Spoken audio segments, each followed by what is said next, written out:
life, I've been a performer, a musician, beloved and celebrated by all. But I have a secret. I'm also a playground for sprites and spirits and worse. The voice that rings inside me now is darker than any that came before. Almost caused a bunch of my fans to rip each other to pieces. But you can trust me. I've got this under control. Step 1. Find out who or what is trying to take control of my mind. Step 2. Make it sorry it ever tried.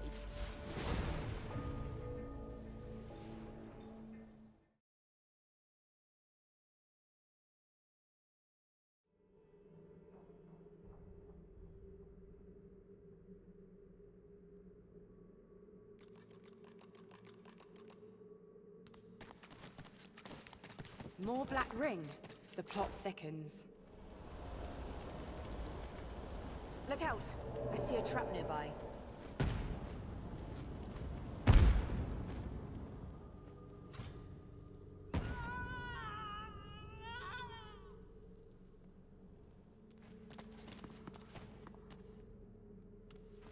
Help me! Please, help me! That solves that problem. And also poses a new one.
wonder what this does.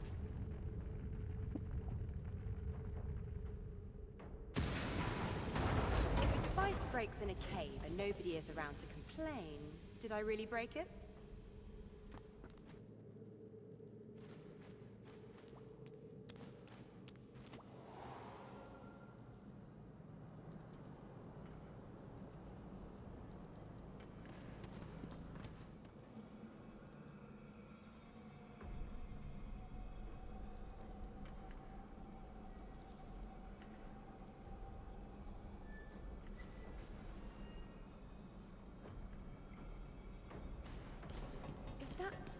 Oh, Void. It is a shrieker!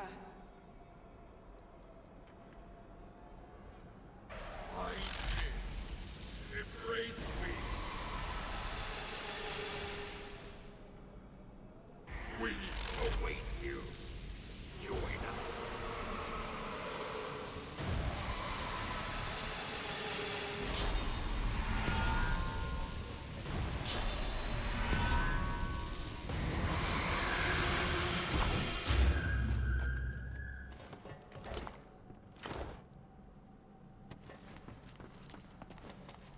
The statue looms in the shadowy darkness of the cave. A clear aura of sadness shrouds its stony face. At first you think it's crying. A closer look shows the welling tears to be water dripping from the cave ceiling. As the tears dampen your fingertips, the stone face seems to smile sadly at you for just a moment. Maybe you imagined it. Perhaps it was a trick of the light.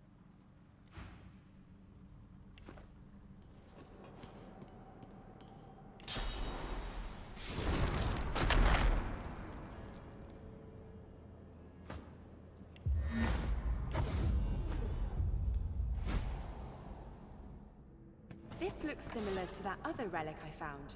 I wonder if it has a similar effect.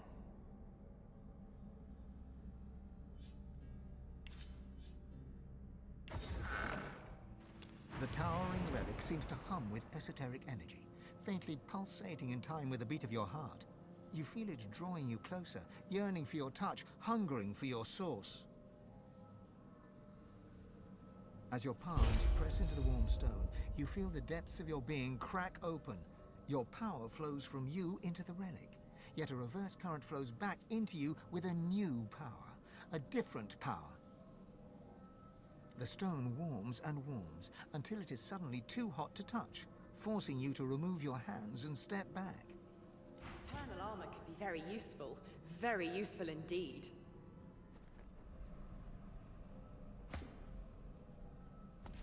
Before you lies the hulking, broken ruins of eternal technology.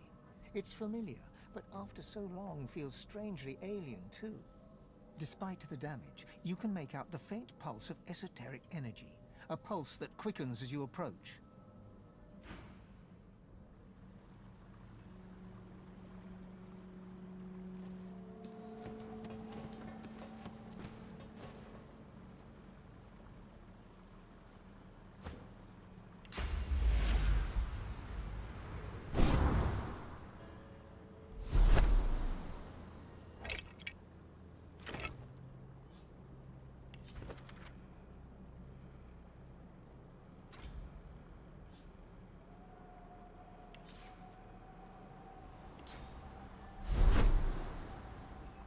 Carved from unfamiliar metal in an alien style, this mysterious object yet glows with a pulsating inner light that is familiar to you. The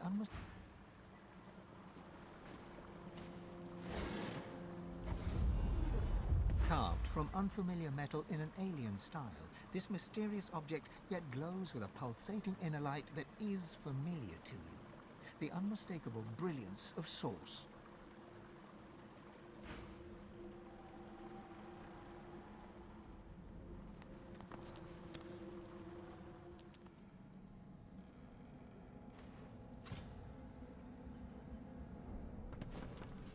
Whoa! What was that?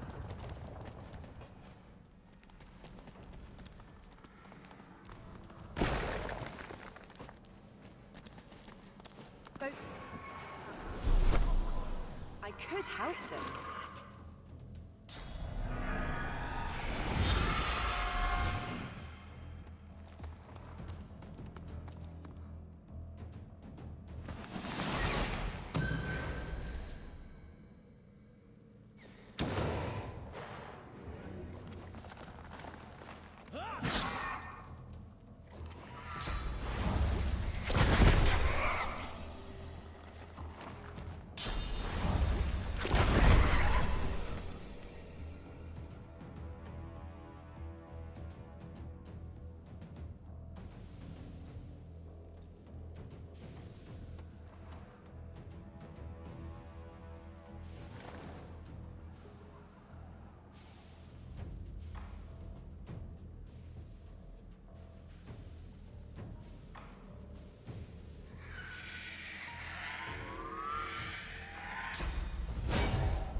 Magister wipes his blooded face with a grimy rag as he strides towards you. Eyes narrowing with suspicion, he halts several feet away, one hand on the hilt of his weapon.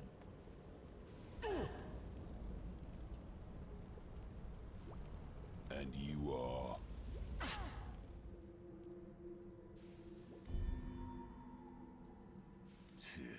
Good thing I didn't bother cleaning my blade yet.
The Aetera!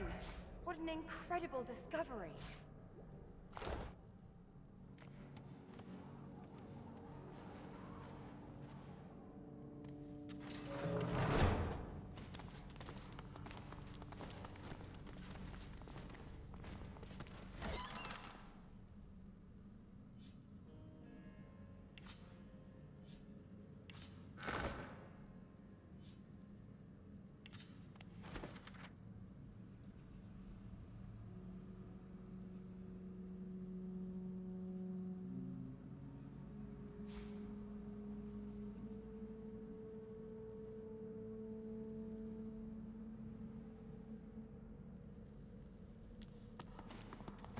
What's this?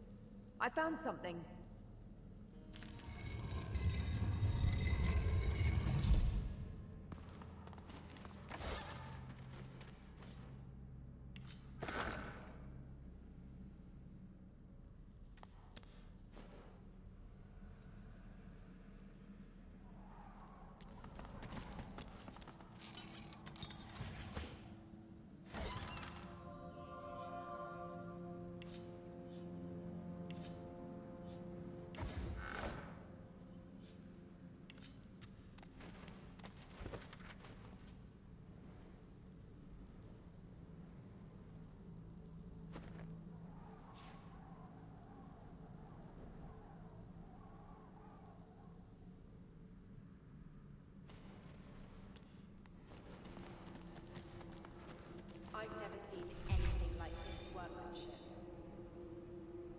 The stone relic pulls on your consciousness. You feel the tendrils of an ancient hunger trespassing within your soul, seeking something you have.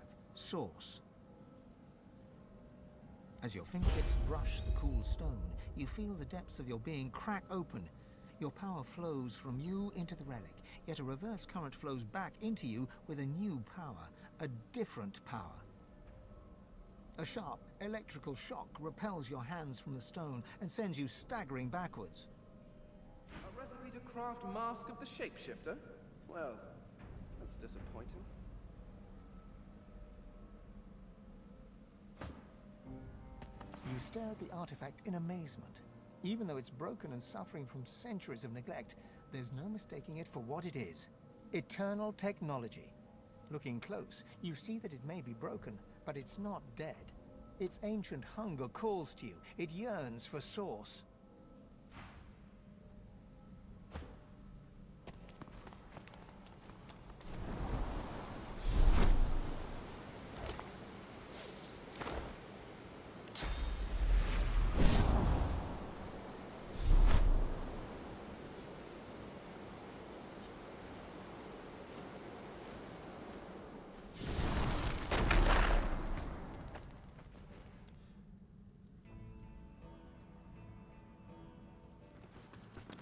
Over there, on the tables. Those are my people's tablets. The tablet is marked on all sides with eternal runic inscriptions, but they look like they were hacked into indecipherability with a chisel. As your fingertips trace these mutilated runes, your eyes flicker closed of their own accord. You see nothingness, vast, dark, and empty. You sense something ancient watching you, perusing you like a prison guard would watch a wayward ant scuttling across the floor of a cell. From within the endless emptiness, a strangely familiar voice hums into being and calls to you. God-woken. Fane. You sense an interest within the cold voice addressing you. Beyond the interest, you sense fangs, voracious hunger, a bottomless appetite that no sustenance could ever sate. You see your life flash before your eyes, every memory flitting by like a moth's wings at a lantern. The vision reaches the present moment and diverges into multiple strands, impossible to keep track of. Your brain aches with the effort of trying to keep up with the intelligence as it sifts through your every potential future. You see salvation and destruction and every shade of existence in between. And all of a sudden, it's over. Blackness rises once more, just as it was at the start. Eternal darkness and you. An electric feeling pulses in your fingertips, and a force field of some kind pushes you away from the tablet. It's active. Even after all these years, it's still active. Now, if only I knew what the hell it was doing.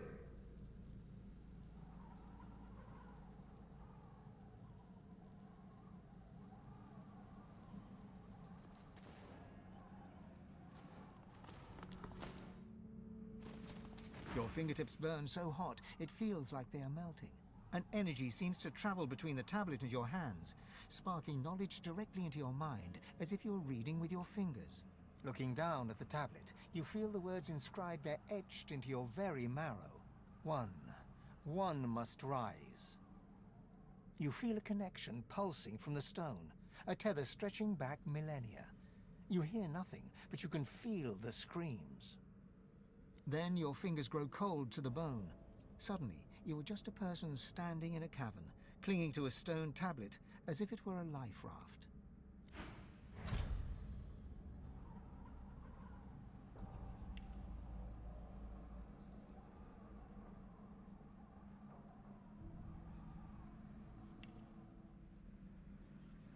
The pedestal seems empty, as if it once supported something powerful.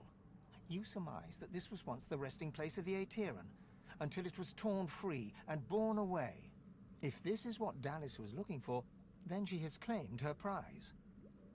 This must be where the Magisters found the Aeteran.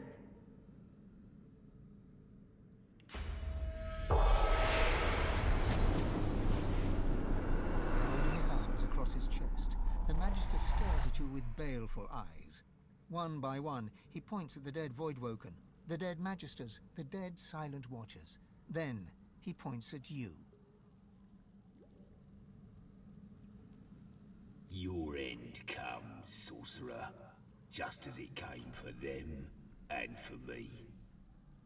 Friedemann guided the excavation rightly. Soon, Dallas will use the Aeteran on you. And then you will be the sorcerer no longer. He says nothing, only twists his lip bitterly as he echoes, pointing at the dead. Pointing at the dead, then pointing at you.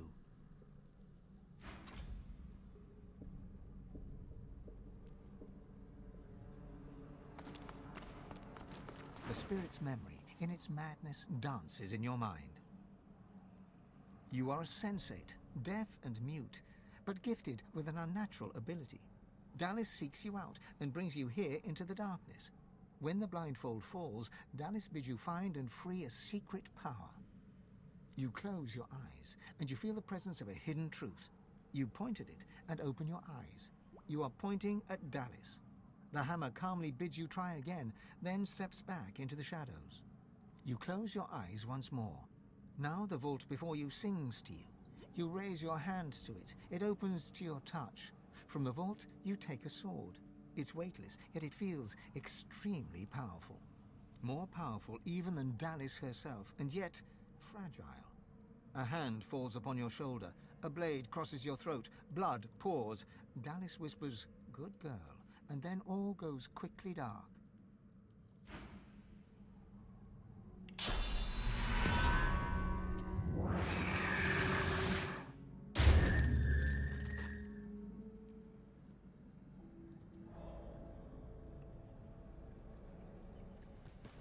Magisters, what are they up to?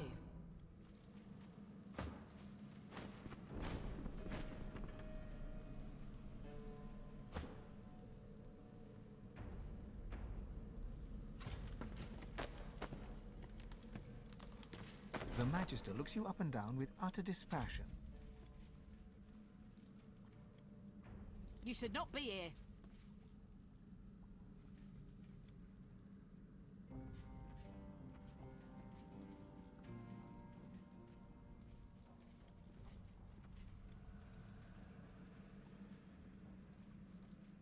The Magister slowly shakes her head.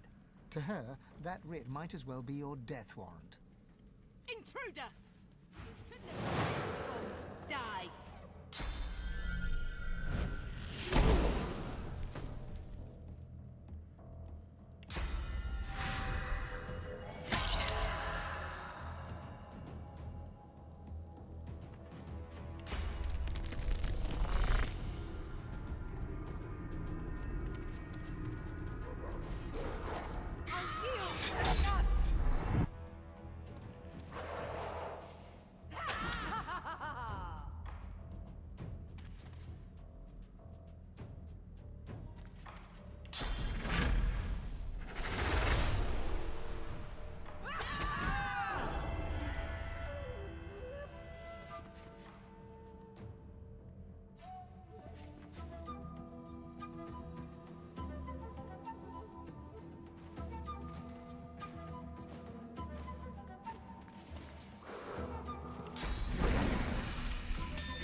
Guess I know what I need to do now. Impressive. A barrel-filling machine for the oil, I believe. From somewhere deep within the inner workings of the machine comes an irregular clanking sound, then a weak gurgle. Inoperable, it seems. There's a sudden shriek of grinding metal. Sparks and licks of flame belch forth. Then the contraption falls silent.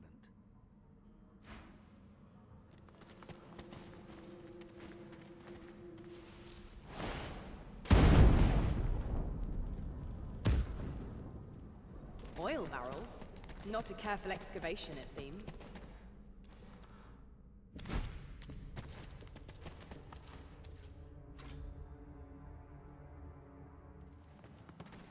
The spirit of a white magister scowls at your presence. Get away from me, sorcerer! Filth! You'll get nothing out of me. Nothing.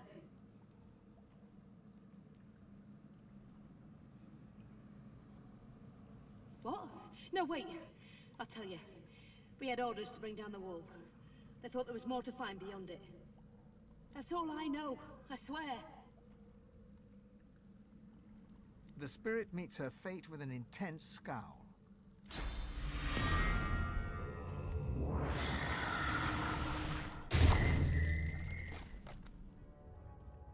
Your footsteps fall into a heavy rhythm, like a pickaxe striking stone. A dozen pickaxes working in labored unison. Your hands feel empty. Why isn't there a pickaxe in them, joining the crew? The steady rhythm of the pickaxes is drowned out by a sonorous growl.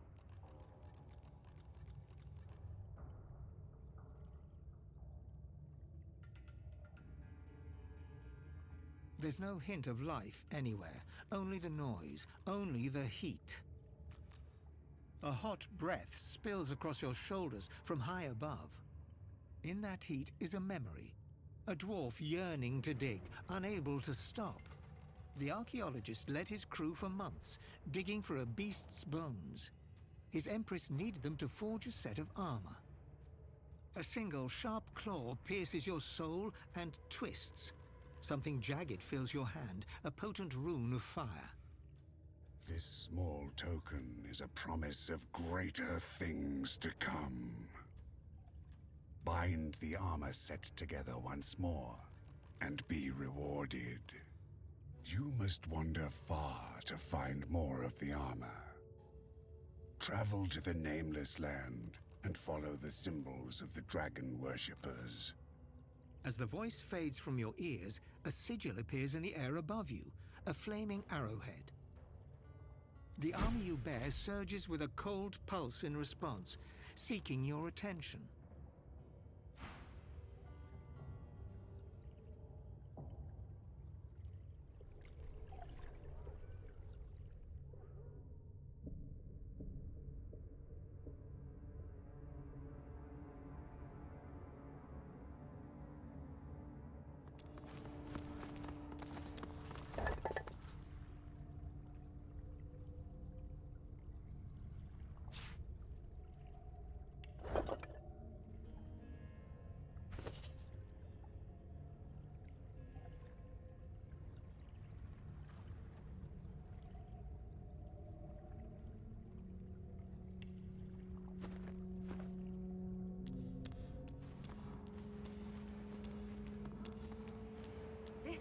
This is the archaeological discovery of a lifetime.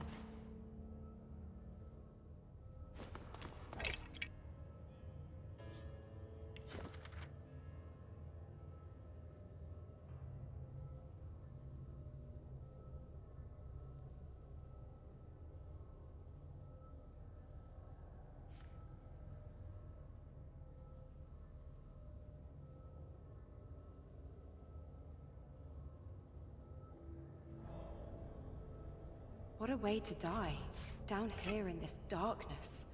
Poor soul.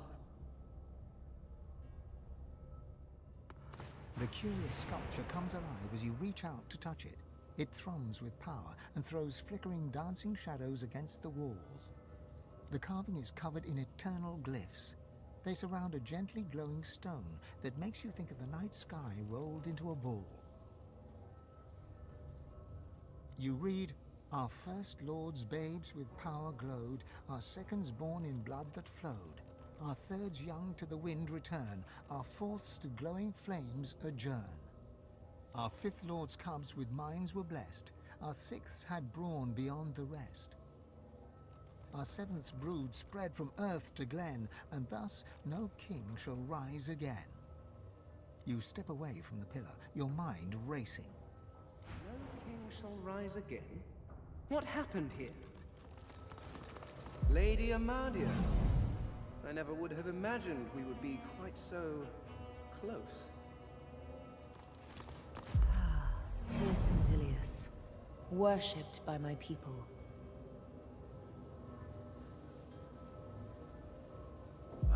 Duna, a true god, stout of heart and fierce of face.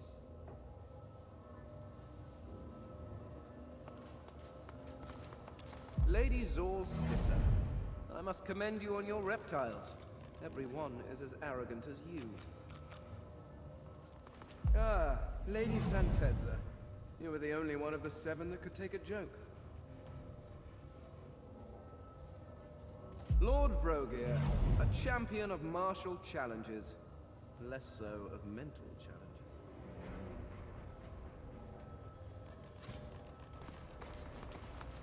Rallic, the first of the seven. He was as bullish as Vrogir, in his own way. That's it! We're through! What in the name of Lucian's prize pig is going on here?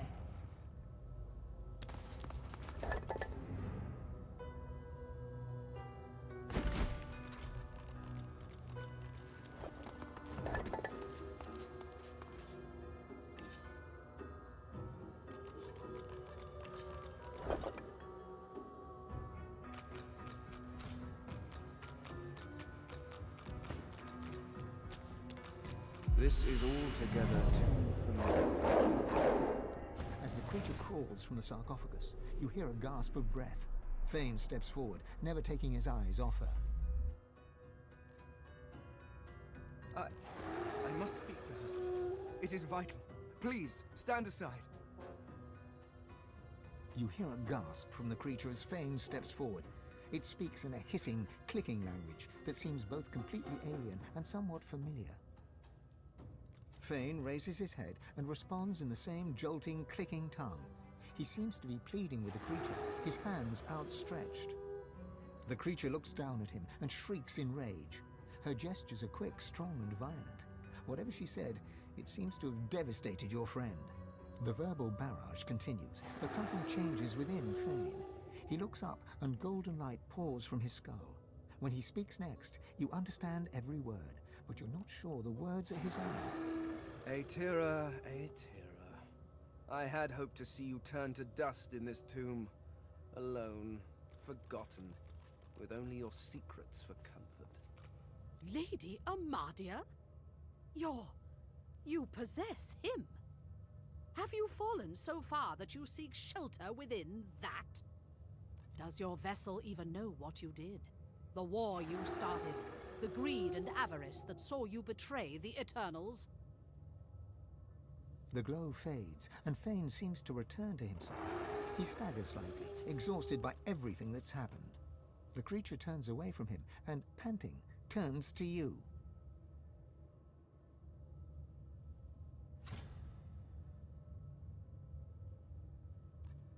The creature looks down from its perch, trembling. It crawled out of that sarcophagus as if it had forgotten how to move its limbs. It turns to you, and you see its face is covered by an intricate mask. From behind its unmoving lips, you hear a noise. It starts as a groaning, croaking chatter, but slowly becomes more distinct. It's speaking. Me saravel te delarontu, Shanori.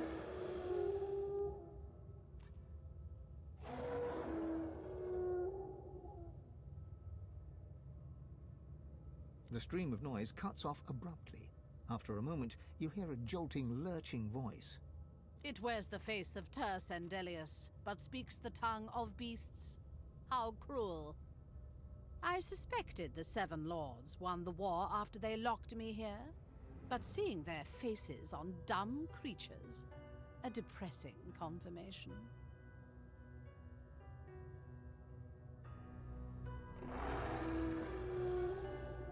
What is this senseless braying? I speak of no beast king. I speak only of the king. The eternal king of creation. The king against whom the seven lords rebelled. Deep within your soul, you feel your god stirring at the sound of the voice. You can feel its anger and fear swelling inside you.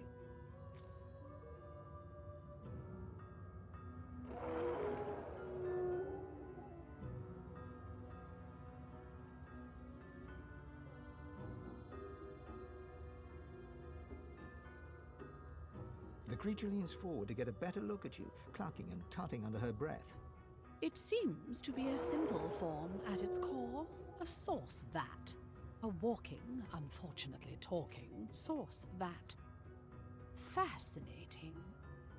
I wonder how to extract the sauce from the vessel without... She pulls back suddenly, recoiling in horror. It is rotting. Almost imperceptibly, but it decays before my eyes. How long before you show signs of wilting, I wonder?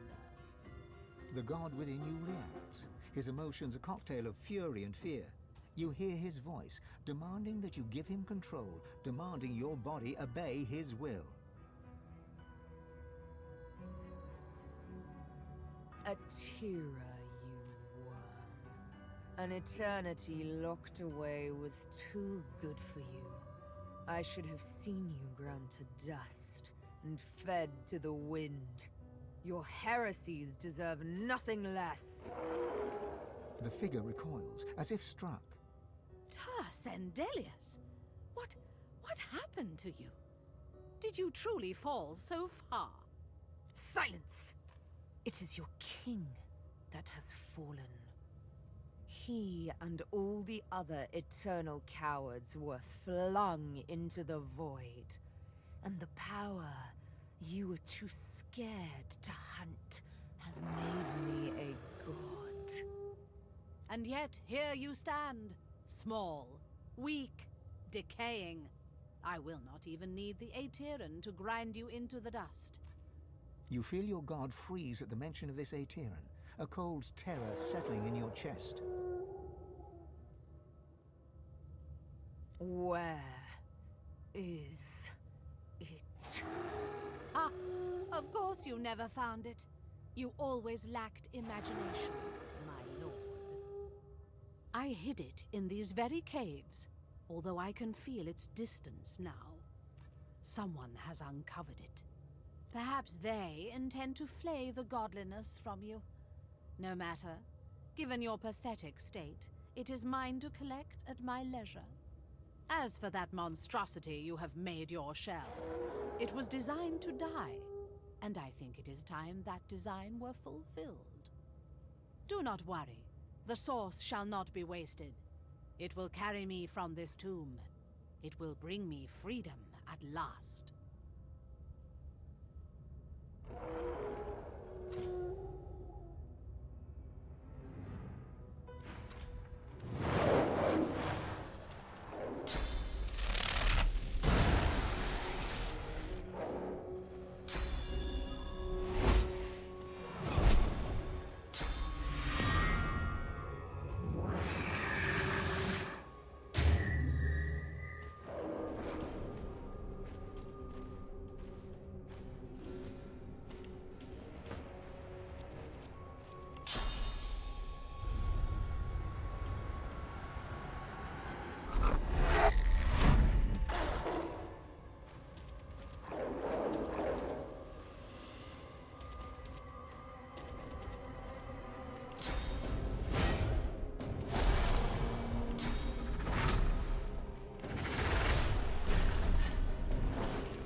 suddenly feels thick, like it's grown musty after concealing a lie for so long.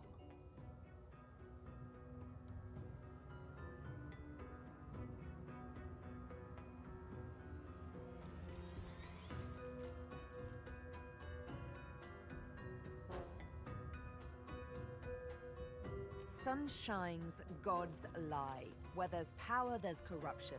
Had anyone here truly expected anything else? Pick out one lie before you know it, you'll find 6 more. I expect to have some questions for the gods if they ever emerge from whatever hole they've ducked into. They lied. I can't believe it. I mean, of course they lied to you, look at you. But they also lied to me.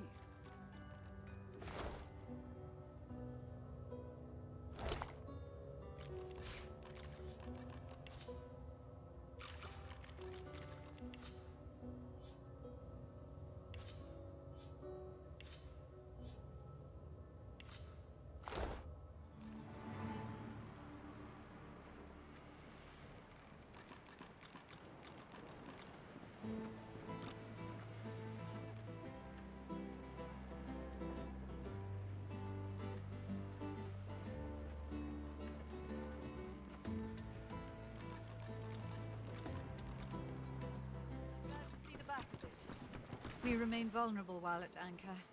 Better to make for the open ocean at first convenience, don't you think? Have you made any progress with my request, dear? Have you found that tablet? Excellent. Why, I knew I could rely on you. That is all for now, darling. My thanks. Here, a little token for all your efforts so far. Now, I'd better study this tablet for a while. I'm sure it could teach even me a thing or two.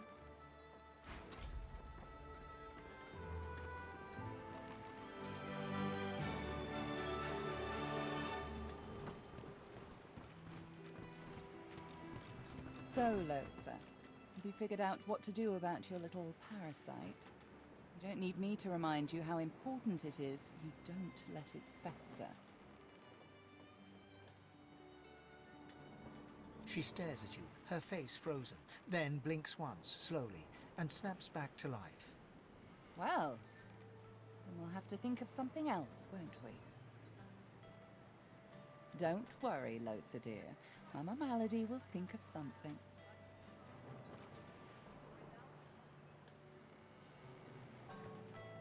Her eyes flash with something, anger perhaps, or fear. But never mind. You'd better focus on the task at hand. She looks straight ahead, ignoring you. Well, aren't you industrious? It seems all the riffraff's back aboard as well. Ready to set sail when you are, Your Holiness.